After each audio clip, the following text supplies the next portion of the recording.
ঢাকা বিশ্ববিদ্যালয় সংসদ নির্বাচনের মতোই নির্বাচনের তফসিল ঘোষণার পরপরই সারা বাংলাদেশের মানুষ দেখতে পাবে অধিকাংশ জনগণ জামাতের পক্ষে মাঠে নেমে গেছে। ইতিমধ্যেই জনগণ ব্যাপকভাবে জামাতের সাথে জড়িয়ে গেছে এবং ভিতরে ভিতরে মানুষ জামাতকে ভোট দিবে বলে সিদ্ধান্ত নিয়ে ফেলেছে। যেমন এখন সাদিক কাইয়িম বা ঢাকা বিশ্ববিদ্যালয়ের ডাকসু নির্বাচনে শিবিরের ব্যাপক জনপ্রিয়তা এবং শিবিরের প্রতি সাধারণ ছাত্রসহ সকল ছাত্রদের সমর্থনের বিষয় বোঝা যাচ্ছে।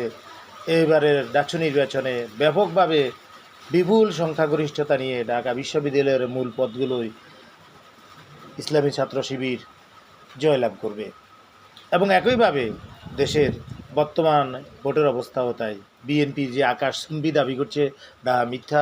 বিএনপি 10টি সিটও পাবে না।